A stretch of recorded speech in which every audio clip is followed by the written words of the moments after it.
एक सिविल सेवक की कहानी है जो गरीब से आईएएस बनने की कहानी है। डेफिनेटली ये कहानी आपको बहुत प्रेरित करने जा रही है, बहुत मजा आने जा रहा है और किस तरह से आप अपने लिए भी एक संघर्ष का रास्ता चुन सकते हैं। तो चलिए दोस्तों हम शुरुआत करते हैं।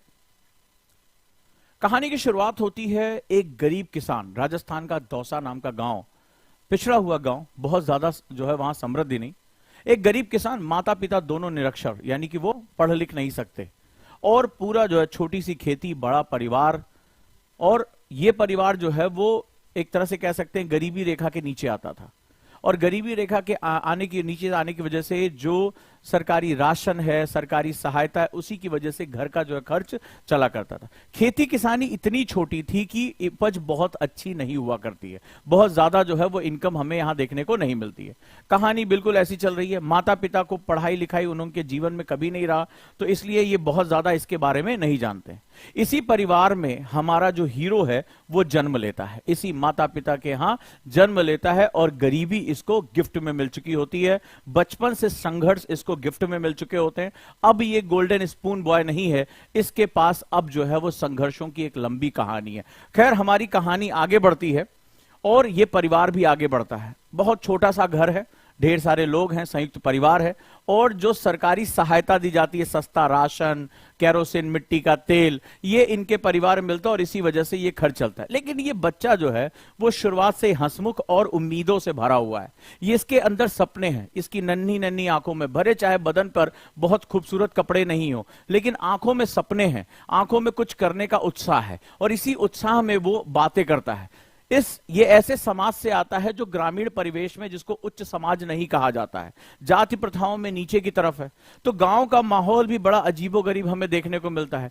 तो अभी सिर्फ गरीबी का हमला नहीं हुआ है, जैसे जैसे ये थोड़ा सा बड़ा हो रहा है, अपने सपनों के बारे में बातें कर रहा है, पढ़ने लिखने में इसको बहुत मन लग रहा है, और माता पिता भी चाहते हैं कि हम भले चाहे जो है निरक्षर रह गए, हमने पढ़ाई नहीं की, लेकिन मेरा बच्चा पढ़ाई करे। लेकिन इसके लिए जो इसकी मुस्कुराहट है, इसकी जमीन इतनी आसान नहीं। बड़े ध्यान से सुनना कहानी। जो गांव का उच्च वर्ग है, जो मूंछों पे ताव दिए हुए लोग हैं, वो इसका अपमान करते हैं, इसको बड़ी कटीली बातें कहते हैं, बहुत ही जो है अपमानजनक बातें इससे कही जाती हैं। है ये पढ़ेगा, फलनवा का लड़का पढ़ेगा, ये नहीं कि अपने बाप के साथ जा खेती कर, ठीक है, ये जो है पढ़ने का सपना देख रहा है, हमारे बच्चों के साथ बैठेगा, ये बहुत बड़ा जो है वो बातें कर रहा है। सुनते जाओ, अभी देखते जाओ। जैसे कई लोगों ने कई एक नाम लिया है, देखते हैं नाम ये वही निकलता है कि नहीं निकलता है, या हमारी कहानी में कुछ नया ट्विस्ट आता है, देखते चलते हैं। तो ये जो है अपमान का घूंट भी इसको पिलाया जाता है। अब एक तरफ गरीबी, एक तरफ संसाधन ना होना, और दूसरी तरफ अब समाज भी रेजिस्टेंस करने लगा है। धीरे धीरे ऐसी बातें जब आपके दिमाग में लोगों की पड़ती हैं, तो हमारे अंदर सबसे बड़ा एक रोग पैदा हो जाता है। हमारे अंदर का सबसे बड़ा रोग, क्या कहेंगे लोग। इसको भी लोग कहने लगे, फलनवा का लड़का ऐसा कर रहा है, फलनवा का ऐसा सोच रहा है। इसको भी लोगों ने ताने मारने शुरू कर दिए। आप में से बहुत से लोग इन तानों को सुनकर क्या करेंगे, चुपचाप बैठ जाएंगे, उसको स्वीकार कर लेंगे। लेकिन हमारे हीरो के मन में कुछ और बातें थी। याद रखना, जो लोग नियति से लड़कर अपना किस्मत बनाते हैं, वही जो है जिंदगी में आगे जाते हैं। तो ये लोग कुछ अलग किस्म के लोग होते हैं, ये किसी की नहीं सुनते, ये बस केवल चलते रहते हैं। कहानी में मजा आ रहा तो मुझे बताना, कहानी में ट्विस्ट आ रहा है। आर्थिक संघर्ष, सामाजिक संघर्ष दोनों जन्म ले चुके हैं, और ये छोटे से नन्हे से आंखों में सपने पनपने शुरू हो चुके हैं। लेकिन सपनों को पनपने के लिए कोई जमीन नहीं है, कोई आर्थिक मदद नहीं है, कोई सामाजिक मदद नहीं है, यहां तक कि परिवार में भी मदद कोई नहीं कर सकता, क्योंकि माँ बाप कभी पढ़े ही नहीं है। वहां तो सिर्फ जो वक्त की रोटी है, उसी के लिए संघर्ष होता चला जा रहा है। अगर कहानी अच्छी लग रही तो इसको आगे बढ़ाऊं और देखते हैं कि यहां और क्या चीजें आ रही हैं। अब देखना, अपने आप को इसकी जगह के रखो कि क्या वाकई में संघर्ष तुम्हारे आज इतने कठिन है, जो तुम रोते हो कि साहब मेरा आईएएस में सिलेक्शन नहीं हो रहा है, मैं आईएएस बनना चाहता हूं। कोई कह रहा है, अरे सर मेरे पास पैसे होते तो मैं आईएएस बन जाता। ये बन चुका है, मेरा हीरो बन चुका है, लेकिन उसके हालातों को अपने साथ कंपैरिजन करके देखना, क्या वास्तव में तुम्हारे हालात इतने बुरे हैं? तो अगर इसने हार नहीं मानी तो तुम क्यों हार मानते हो? अभी हालात और बुरे होने जा रहे हैं इसके। गांव के पास स्कूल था, वहां से शिक्षा की शुरुआत हुई। मां बाप ने तय किया कि भले चाहे एक वक्त रोटी खाकर रहेंगे, लेकिन अपने बच्चे को पढ़ाएंगे जरूर, चाहे जो कुछ भी हो जाए इसकी शिक्षा पर ध्यान देंगे जरूर। राइट। तो यहां पर उसने काम शुरू किया और धीरे धीरे उसने 12वीं की शिक्षा प्राप्त कर ली। 12वीं की शिक्षा प्राप्त करने का जो दौर था वो भी कोई आसान नहीं था, बहुत मुश्किल काम था। 12वीं की शिक्षा के बाद इसने सोचा आईआईटी करेंगे और हम आगे अपना नाम कमाएंगे, इंजीनियर बनेंगे। सपना देख लिया उस बच्चे ने, ये उसकी आंखों का सपना था। लेकिन जब घर में देखा तो क्या देखता है कि घर में पैसे नहीं है। पढ़ने में मेधावी है, आंखों में सपने हैं, लेकिन घर में पैसे नहीं है। खेती एकमात्र जीविका का साधन है और वो खेती भी केवल निर्वहन खेती है। किसी तरह राजस्थान के उस इलाके में इतनी ही केवल खेती हो पाती थी जिससे परिवार 2 वक्त का पेट पाल ले और थोड़ा बहुत अपना काम कर ले। हालात इतने बुरे थे कि इतनी स्थिति खराब हो गई थी कि उपज इतनी कम थी कि साल का खर्चा चलाने के लिए अपने जानवर बेचने पड़ते थे।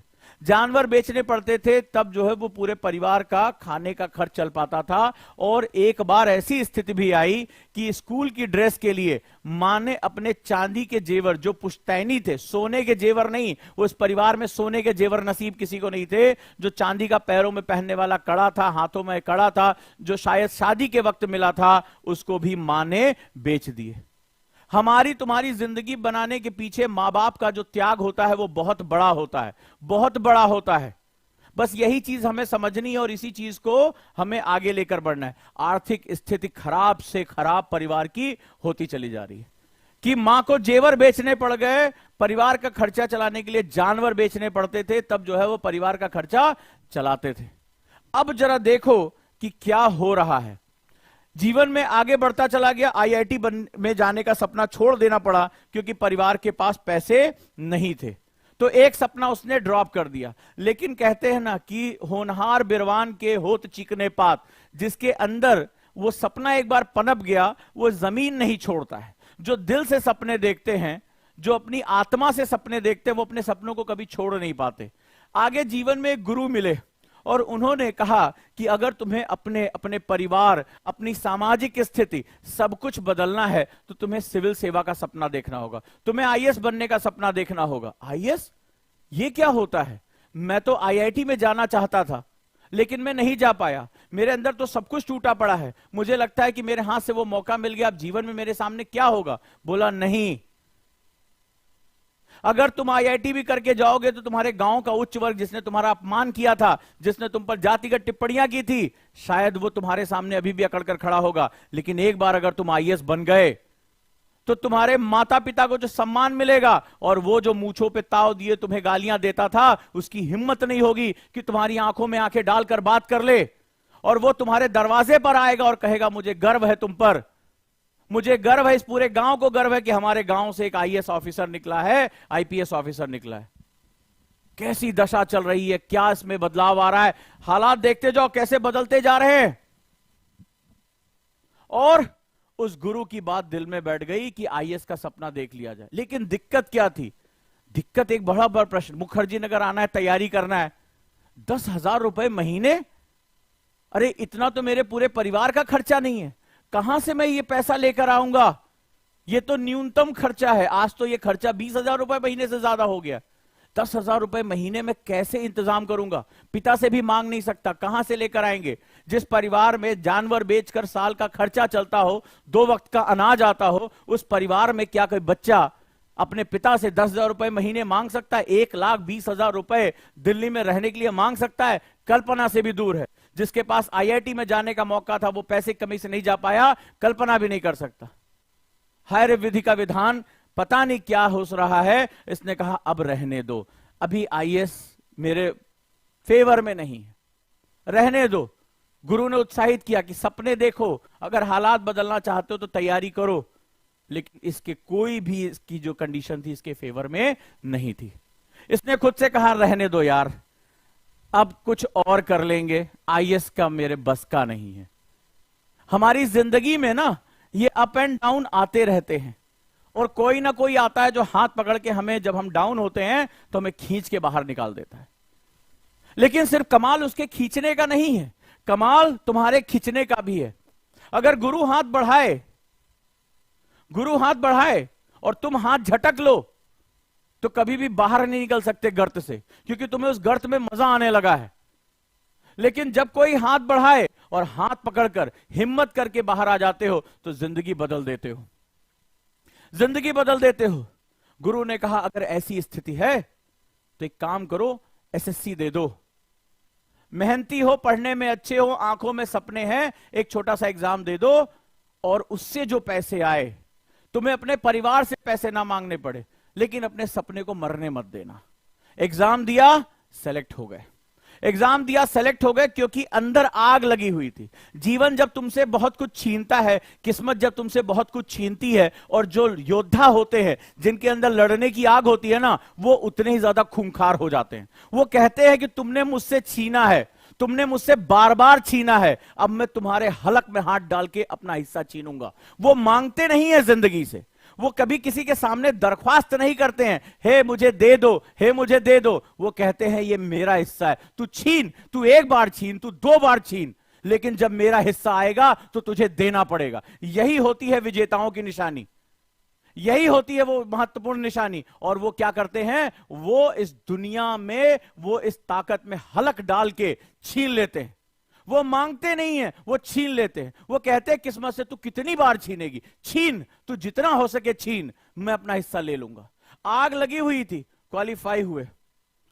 अब यह हुआ कि कुछ पैसा आने लगा, कुछ पैसा आने लगा, अब मैं सिविल सेवा की तैयारी करूंगा। रुकना नहीं है। बहुत लोग यहां रुक जाते हैं, और उनके लिए तो रुकने के 50 कारण मौजूद थे। अरे परिवार में ये इनकम भी किसी के पास नहीं थी, किसी के पास ये इनकम नहीं थी। लोग तरसते थे कि ये सैलरी क्या होती है।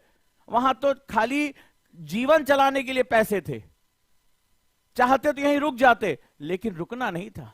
क्यों? क्योंकि वो जिद थी, वो जिद थी उस किस्मत से, वो जिद थी उस ताकत से। तुमने मुझसे छीना है, मुझे वापस करना पड़ेगा। और ये जिद जिसके अंदर आ जाती है, ये जिद जिसके अंदर आ जाती है, वो सब कुछ पा लेता है। देखो जरा कहानी, सिविल सेवा की तैयारी में जुट गए, नौकरी जाते थे। आप में से बहुत लोग कहते हैं सर जॉब करता हूं, ये भी करते थे, और अपना हर एक समय पढ़ाई में झोंक दिया। जॉब से लौट कर आते थे, दिन भर की फील्ड जॉब, ट्रेनिंग तमाम के बाद वो पढ़ने बैठ जाते थे। कोई यार, कोई दोस्त नहीं, कोई घूमना फिरना नहीं, सिर्फ आंखों के सामने पिता, परिवार की गरीबी, उन लोगों की बातें जो चुभती हुई सीने में घुस गई थी, और अतीत की वो यादें जहां बार बार मुझसे मौका छीन लिया गया। अब तो तुझे लौटाना होगा, नियति कहां जाएगी। लेकिन कहते हैं ना कि जब ऊपर वाला देना होता है, उससे पहले वो तुम्हें बहुत तोड़ता है। तुम्हें लग रहा होगा कि यहां से जीवन आसान हो गया, लेकिन जीवन का सबसे बड़ा आघात अब इनके सामने आने जा रहा है। यह आघात इनके सामने आ रहा है, क्योंकि जब भी तुम्हें कुछ बहुत बड़ा मिलने वाला होता है, तो हमेशा ऊपर वाला तुम्हें एकदम तोड़ देने की हालात में पहुंचा देता है। यहां तुम्हें लग रहा होगा सब कुछ अच्छा होने जा रहा है, अब जीवन का वो टर्निंग पॉइंट आने जा रहा है जिसके बाद इंसान टूटकर बिखर जाता है, टूटकर बिखर जाता है। और जिसने उस हालात में खुद को संभाल लिया, वो हमेशा अपने लक्ष्य पर पहुंचता है। विधान को भी कुछ और मंजूर था, किस्मत को और मंजूर था। किस्मत जब टेस्ट लेने पर आती है, तो वो तुम्हें हर तरह से रगड़ती है, हर तरह से छीलती है, हर तरह से घिसती है। और इसके साथ भी वही होने जा रहा है। इधर एक बहुत भयानक खबर आती है, बहुत भयानक खबर आती है। तैयारी चल रही आईएएस की, और पता चलता है पिता, जो उनके दिल के बहुत करीब थे, जो उनके सपनों का केंद्र थे, उनके पैरों में पड़े हुए छालों को मिटाने के लिए लड़का रात दिन मेहनत कर रहा है। जिस पिता को गले लगाकर कहना चाहता है कि पिताजी अब आपकी जिंदगी सुकून से बीतेगी, क्योंकि आपका बच्चा आईएएस है, उस पिता को लंग्स कैंसर हो गया, और वो भी आखिरी स्टेज में। जैसे जैसे समय बीतता जा रहा है, तैयारी आगे बढ़ती जा रही है, और वैसे वैसे पिता मृत्युशैया की तरफ बढ़ते जा रहे हैं।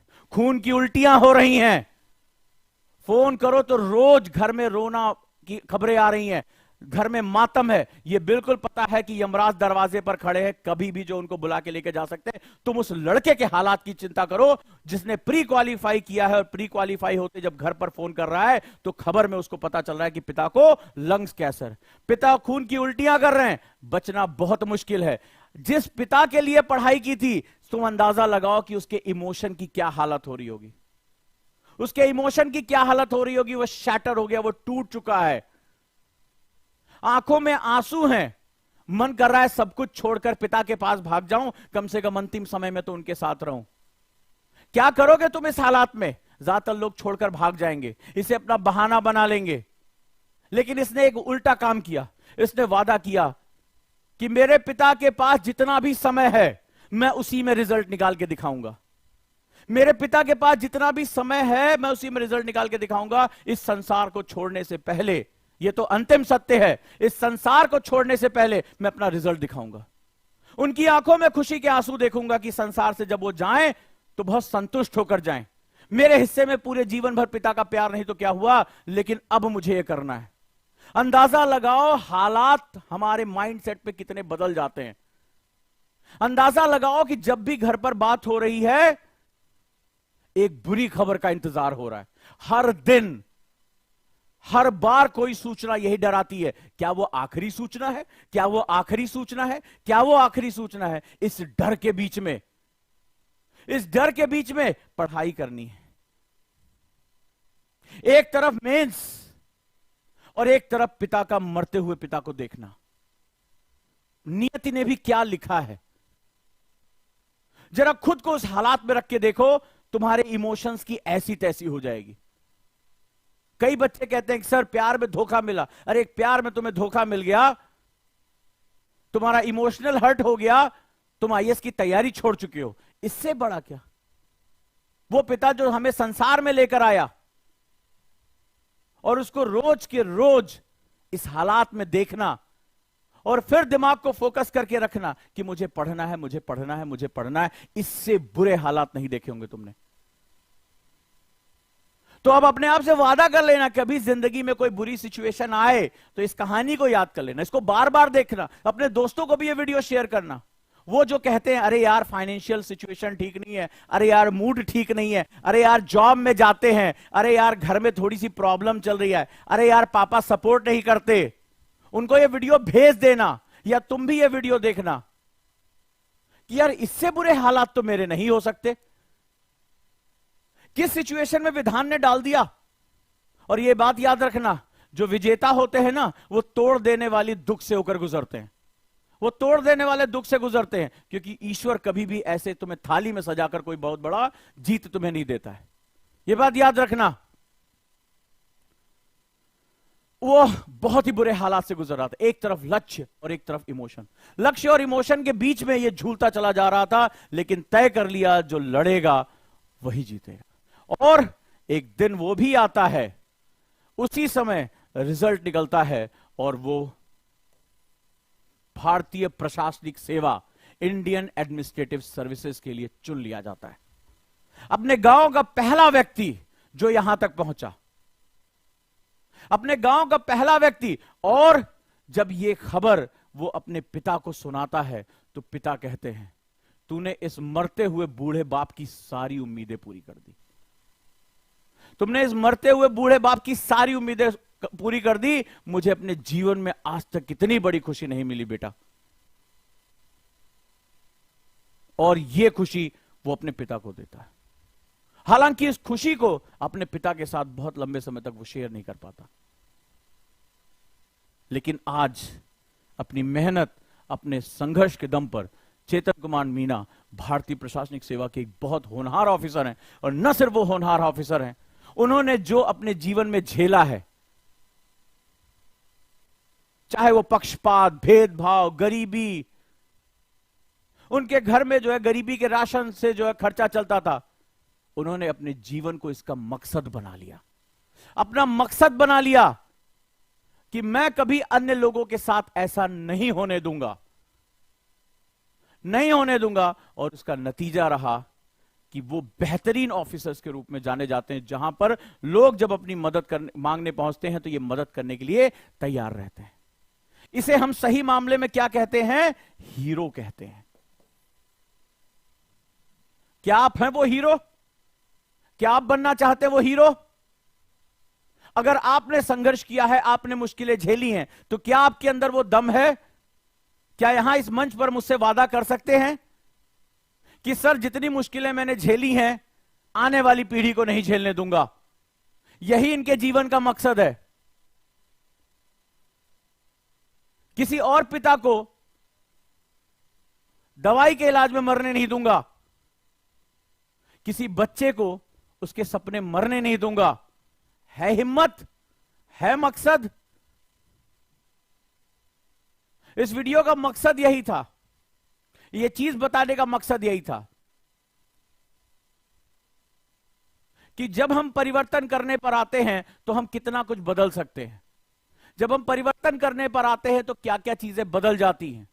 अगर है हिम्मत तो आगे बढ़ जाओ। अब यहां मैं तुमसे बात करने जा रहा हूं, इनकी इस असफलता, गरीबी, इन सारे सेगमेंट में जब इनकी स्ट्रेटजी पूछी जाती है वो क्या थी, तो इनकी कुल 4 स्ट्रेटजी थी। इसमें पहली स्ट्रेटजी के बारे में आपसे बात करने जा रहा हूं, कैसे इन्होंने वो चीजें की कि एक ऐसे जो है राजस्थान बोर्ड से पढ़कर आए हुए एक अलग डायमेंशन का व्यक्ति यूपीएससी में कैसे जाता है, अपने सपनों को कैसे पूरा करता है, और अपना अनुभव साझा करते हैं। कहता है जिस व्यक्ति ने मेरा अपमान किया था, मूंछों पे ताव देते हुए कि फलनवा का लड़का कैसे पढ़ेगा हमारे लड़के के साथ, वो व्यक्ति आता है लज्जित होकर, कहता है बेटा पूरे गांव को तुम पे गर्व है। और इन्हें लगता है कि इससे बेहतरीन बदला वो किसी से ले ही नहीं सकते। वो व्यक्ति जो उनके बचपन में उनका अपमान किया करता था, वो दरवाजे पर आकर खड़ा होता है और कहता है कि बेटा तुमने हमारे पूरे गांव का नाम बहुत ऊंचा किया, हमें तुम पे गर्व है। क्योंकि एक आईएएस के सामने उसको बोलने की अब हिम्मत नहीं बची थी। एक आईएएस व्यक्ति नहीं, व्यक्तित्व हो जाता है। भारतीय प्रशासनिक सेवा लग जाती है उसके साथ, उसके साथ प्रशासन खड़ा हो जाता है, शक्ति खड़ी हो जाती है, परिवर्तन खड़ा हो जाता है। लोग उम्मीदों से उसकी तरफ देखने लगते हैं, और यही लोगों का उम्मीद जो है, यही लोगों की जो होप है, वही उसकी सबसे बड़ी ताकत बन जाती है। यही सबसे बड़ी ताकत बन जाती है। और जब लोगों की उम्मीदों की ताकत किसी के साथ जुड़ जाती है तो वह नायक बन जाता है, वो हीरो कहलाता है। और हीरो को कोई गांव का गुंडा, कोई दबंग हाथ नहीं लगा सकता, यह बात याद रखना। इतिहास गवाह है, इसकी सबसे बड़ी ताकत यही है, क्योंकि यह व्यक्तिगत नहीं है, पूरे गांव की उम्मीदें। अब वो पूरे गांव का बेटा हो गया, पूरे गांव की उम्मीदें, पूरे परिवार की उम्मीदें, समाज की उम्मीदें उसके साथ जाकर जुड़ गई। और जब लोगों की उम्मीदें जुड़ जाती हैं तो फिर कोई भी तुम्हें छू नहीं सकता, कोई छू नहीं सकता। तो अब मैं इनकी रणनीति की बात करूंगा। इनकी रणनीति क्या थी? डिफरेंट बोर्ड से पढ़कर आए थे, ऑल इंडिया सर्विस के लिए जाना था, बहुत बड़ा गैप था एजुकेशन में। इन्होंने जो स्कूल में पढ़ा था, यूपीएससी का पेपर इससे अलग था, बिल्कुल अलग था। तो इन्होंने पहली चीज जो दिमाग में लगाई कि मैं वो बराबरी कैसे करूं कि कॉन्सेप्ट्स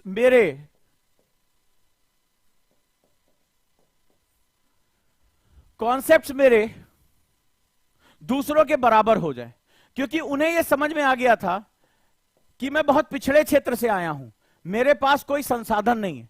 तुम में से ऐसे कितने स्टूडेंट होंगे जो गोल्डन स्पून नहीं है, ममास बॉय नहीं है, मुझे बताओ, जिनके हालात उनके फेवर में नहीं है। आंखों में सपने तो हैं, लेकिन विधान ने अभी परीक्षाएं बहुत लिखी हैं। मुझे कमेंट करके बताओ, ऐसे कितने हैं इस क्लास में जिनको लगता है कि अभी उनकी बहुत परीक्षाएं होनी हैं, बहुत परीक्षाएं होनी है उनकी, और उनको लगता है कि उनको बराबरी का हक नहीं मिला है। लड़ना है, बनाना है और दूसरों को देना है। हो?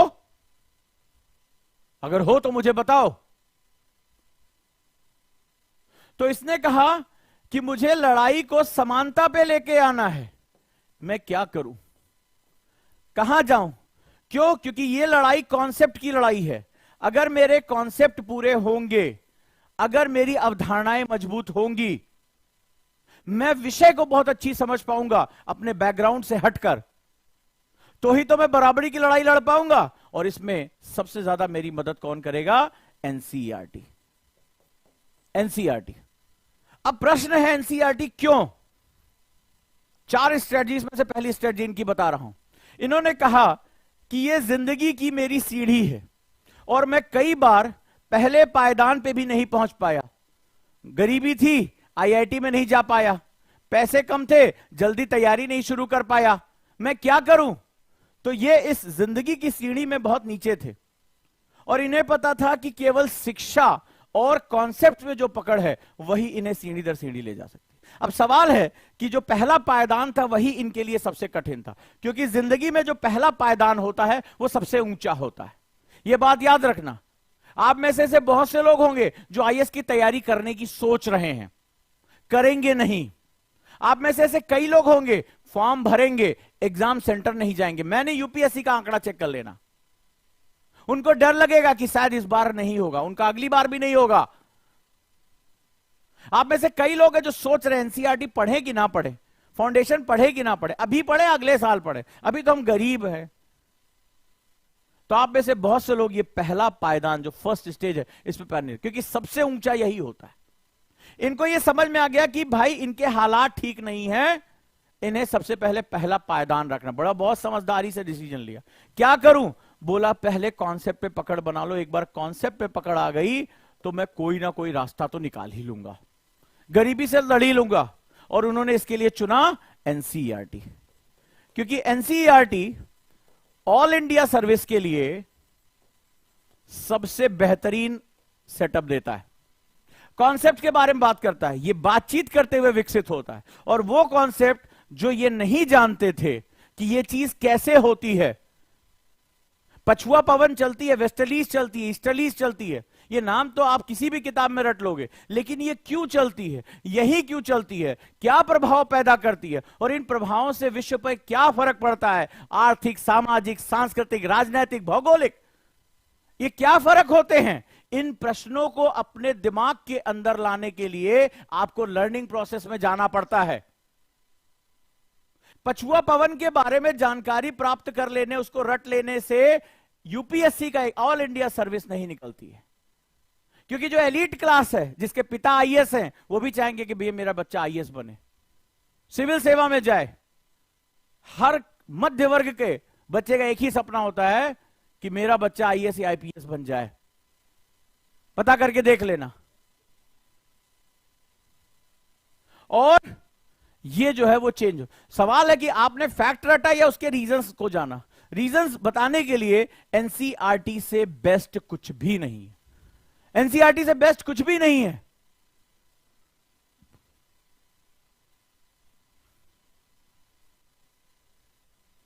समझे? तो इन्होंने पहला स्टेप जो लिया वो एनसीईआरटी पे अपनी कमांड प्राप्त करने में लिया, उसको बहुत अच्छे से डेप्थ और उसकी अंडरस्टैंडिंग में। तो याद रखना, अगर तुम्हें भी आईएएस बनने का सपना है, भले चाहो तुम किसी बैकग्राउंड से आते हो, तो तुम्हारा फर्स्ट स्टेप आता है, वो कहां से आता है? एनसीईआरटी। एनसीईआरटी पे कमांड प्राप्त करना, उसके नोट्स बनाना, अंडरस्टैंडिंग डेवलप करना।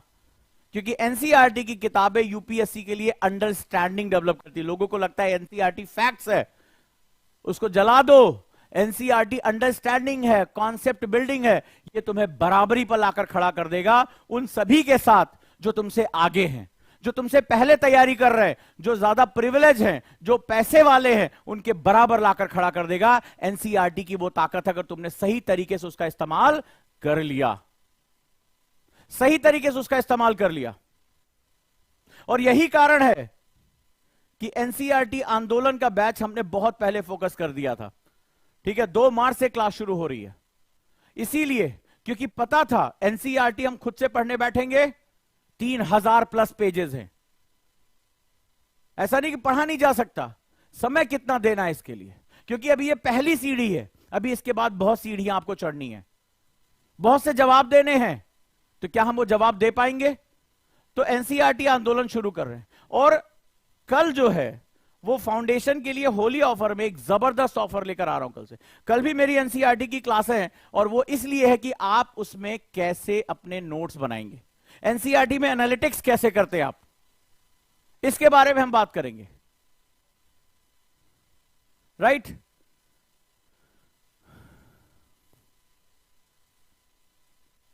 और जितने भी लोग उसके साथ जुड़ना चाहते हैं वो फॉर्म भर दें।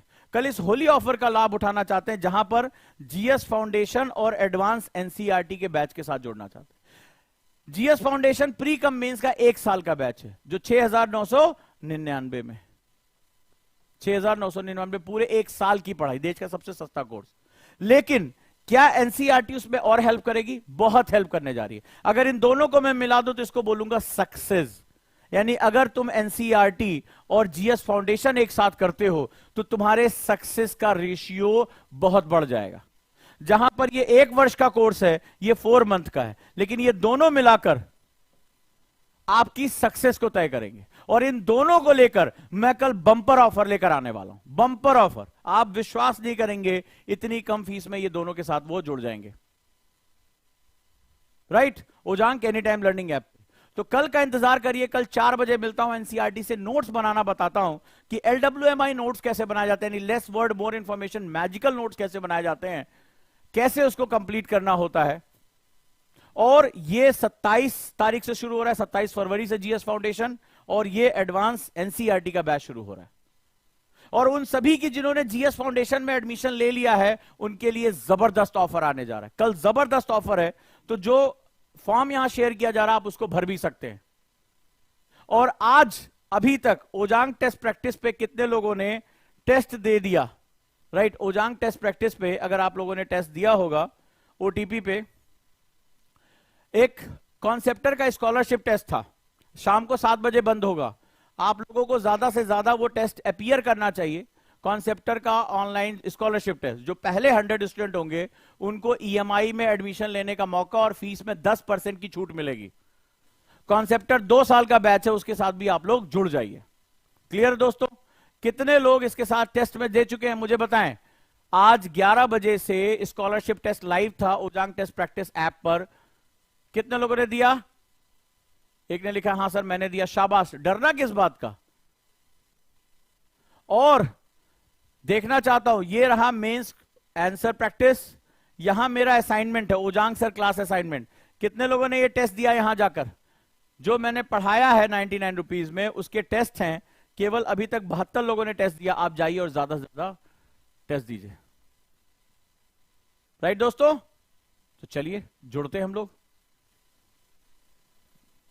तो अब क्या करना है? कल का इंतजार करिए, होली ऑफर कल आ रहा है। उन सभी के लिए जिन्होंने जीएस फाउंडेशन में एडमिशन लिया है, उन सभी का बहुत बहुत स्वागत है। उनके लिए एडवांस एनसीईआरटी बैच बहुत जबरदस्त तरीके से। और याद रखिएगा, जो पैकेज हम लेकर आ रहे हैं जीएस फाउंडेशन और एडवांस एनसीईआरटी, इसका मतलब है श्योर शॉर्ट सक्सेस। आपको सिर्फ इसके बाद ऑप्शनल पूरा करना है। और ऑप्शनल में भी आप जानते हैं कि इस समय हमने जबरदस्त ऑफर दिया है 50% का।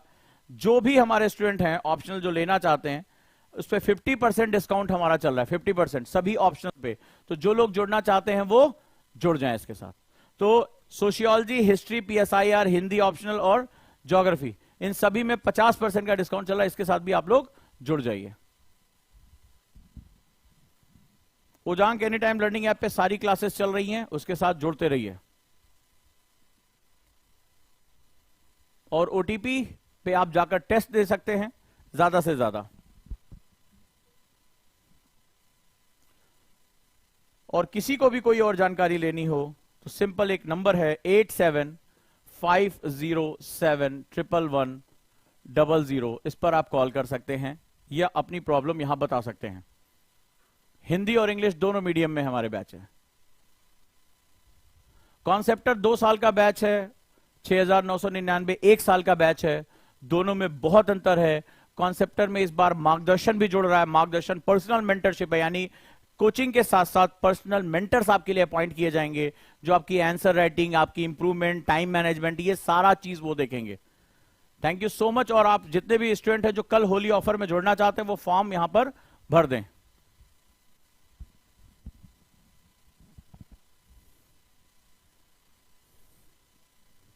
Thank you.